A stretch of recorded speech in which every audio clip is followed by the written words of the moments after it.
but you are watching the illustrious Inside the Ropes YouTube channel. Don't forget to like, subscribe, and share every single video on this page. Because if you don't, you know what happens?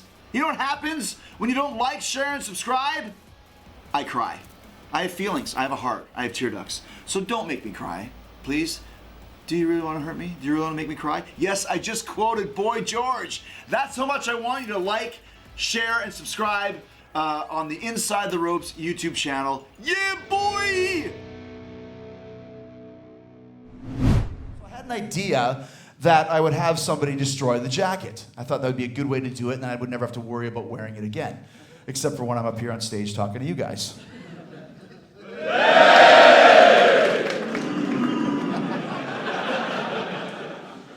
So I noticed sometimes in the audience there would be people wearing a version of my jacket. There's actually somebody here tonight that has a version of my jacket. Oh, you took it off. Well, since you're in the front row, hand it over. This was not planned, by the way. So this is like the original blue jacket, right? So turn it on. Okay, hold on a second. This is called Dead Silence. But come on. See? Hey! Okay, so I would see versions of this in the audience. Thank you, sir. And I would wonder, how the hell do they get these jackets from? You know? It's my fucking show.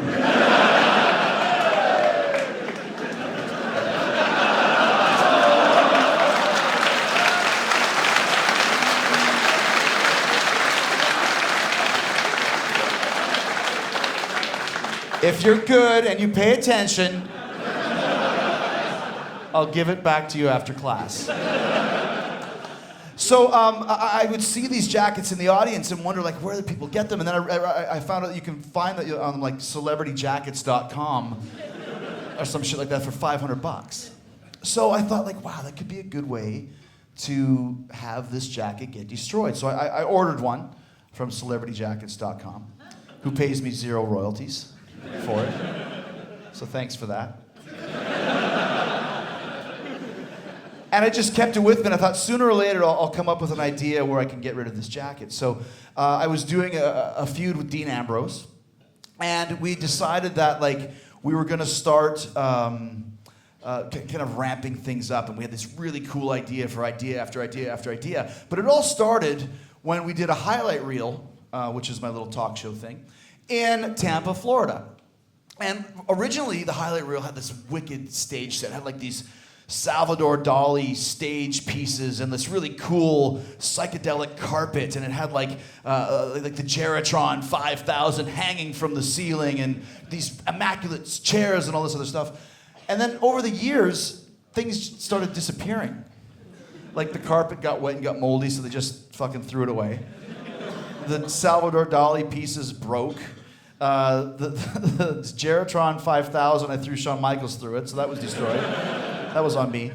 They lost the bar stool, so basically I was doing my highlight reel with like nothing, with like you know, a chair like this in the ring that you would maybe sit on. And that was basically the extent of my props. So Dean Ambrose, before we did the highlight reel, he's like, you know, you should like I should like bring you like a potted plant or something.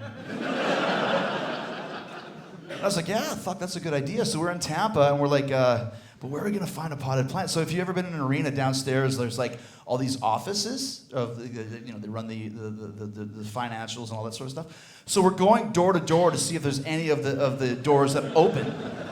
And finally, we find one that opens, and we go inside, and sure enough, there's like a potted plant there. So we stole it. So you guys think the WWE's a multi-billion-dollar company, like they must have potted plants all over the place backstage. Not true. Not true at all. So apologies to the Amalie Arena in Tampa if you're missing a potted plant. That's on me. So we put the potted plant into the ring, and then my idea was at some point in time, I'll use this potted plant as a weapon. So I had, you know, a bunch of highlight reels over the next few months, and I would keep the potted plant in there every time. And finally, the idea was that I would have a highlight reel with Ambrose and then hit him with a potted plant. And I tell Vince this, he's like, well, that's so stupid. Where are you going to get a potted plant from?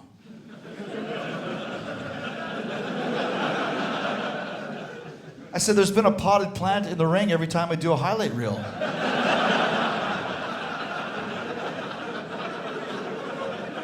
For how long? Fucking 6 months, man. So we do the angle, and I hit him with the potted plant, and he misses SmackDown the next week. He's got a contusion, he's got a concussion, he's got all these injuries. But all anybody was talking about was the fucking potted plant being broken. And then some genius at WWE.com gave it a name of Mitch, the potted plant. And I was like, no, stop it. Like, this is like an assault with a deadly weapon. It's a potted plant. Like, you hit somebody in the head with a potted plant, it's gonna fuck you up. But all they cared about was Mitch the potted plant, R.I.P. And I was like, you fucking assholes. So that's all anybody cared about. So we moved on, and then the idea after that was for the revenge, for me apparently killing Mitch the potted plant, was that Ambrose would destroy my jacket. So what happened was the lights went out like you saw earlier. I came out with the jacket, one of the celebrity.com jackets, like this one on the floor. But we really blinged it up. We put more diamonds on it and just made it look better. But I was like, no one's gonna know the difference. But if you hold them up, like this thing looks like a piece of shit compared to the real one. No offense. But still, from a distance you wouldn't see it. So anyways, the lights go out. The jacket lights go on. Suddenly, the jacket falls down, and then the jacket starts walking down the ramp side, and then goes inside the ring, and the lights come on, and it's Dean Ambrose. He's beating me up, stolen my jacket, now he's got it in the ring. And Vince's original idea was like, when you steal the jacket, do cartwheels down the ramp. So it looks really really wacky. People wonder what's going on when you do the cartwheels. And Ambrose is like, I don't like do like cartwheels.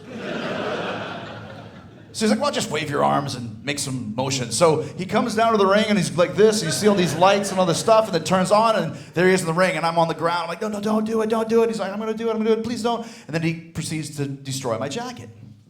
Now this fucking jacket, this one here, just when a fat guy put it on, killed the whole side when Brodus Clay put it on. This jacket, Ambrose is literally hitting it with a hammer. He's tearing it apart piece by piece. He's ripping it to shreds, and the fucking thing is still blinking. I'm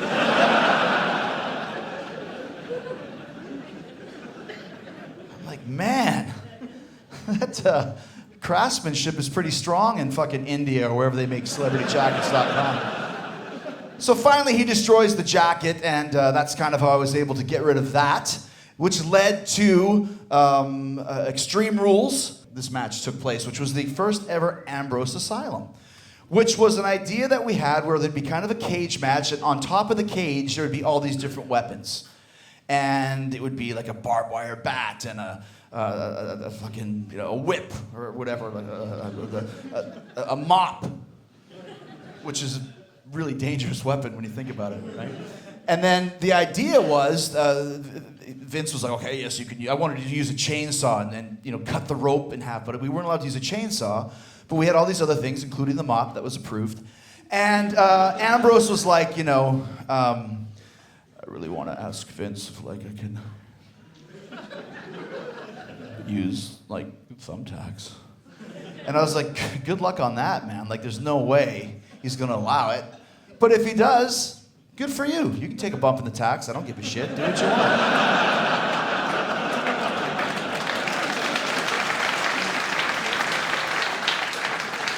It's like, if that's what you want to do, dude, you go right for it. So, and Vince is like, absolutely not, no thumbtacks. But Ambrose continued to press and press and press. And then about a week or so before the match, I get a text from Ambrose. Vince is he's gonna let us use thumbtacks. Apparently Ambrose's texts can talk to me like that. It's an idea, the Dean Ambrose text voice app. That could work. So Vince allowed the tax, and I was like, well, that's great, man. Like I said, you want to take the bump in the tax. Vince allowed it. This is cool. Because the original finish for the match was for me to win. Then Vince changed his mind. Decided that I was going to lose. And then I was like, oh, fuck, I'm going to lose. Well, that means I have to take the bump in the fucking thumbtacks. Because if you're going to take a bump in the thumbtacks, it's got to be the end of the match. Like, nobody knows really what it's like to get suplexed or body slammed, or maybe you guys do. But I thought, okay, but a thumbtack, everyone knows what it's like to get like stabbed by a needle or a bee sting or a sliver, so you know that it's painful. And if you go through these tacks and don't have that lead to the finish, it's just a waste. So they're like, fuck, I have to go through these tacks. Like, I gotta do it. And then I'm like, I was like, you know what? Like, it's kind of cool, something I've never done before. I can be hardcore. You know, how bad can it be, right? So I call Bubba Dudley. I go, well, hey, man, you ever taken a tack bump? He's like, yeah. I'm like, what's it like? Because it's fucking terrible.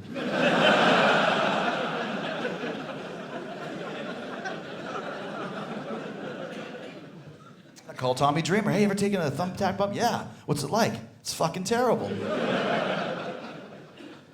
I call Mick Foley. You ever taken a thumbtack bump? Yeah. What's it like? I fucking love it.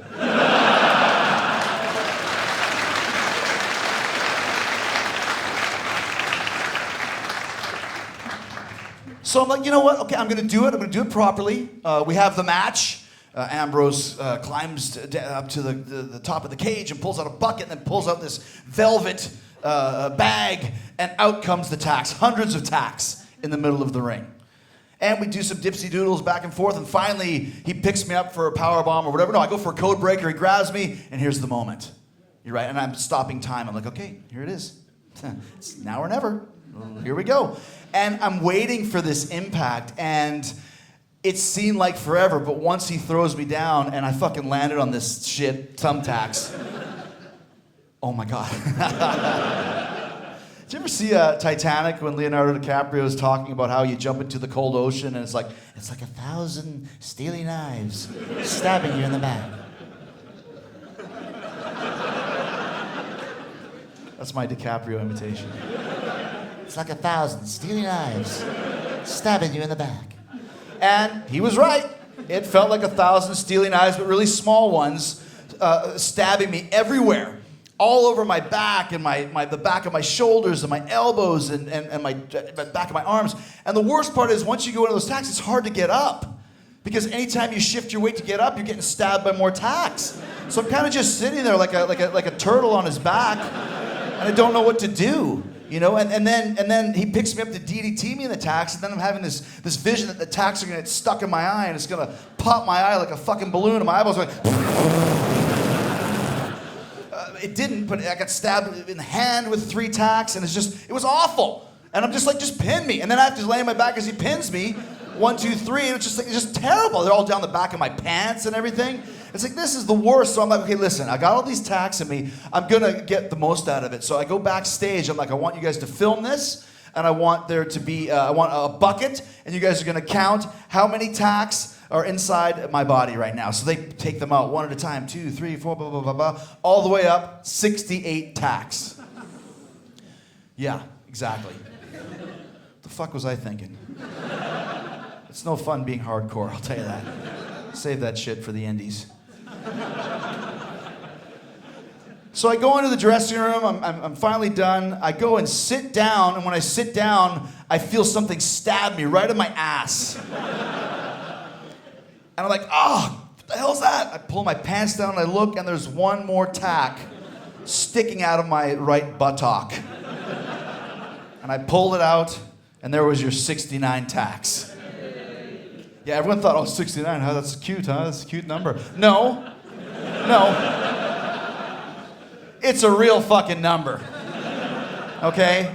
But everyone thinks it's not real because it's 69. It was real. 69 tacks pulled out of my body. There you go.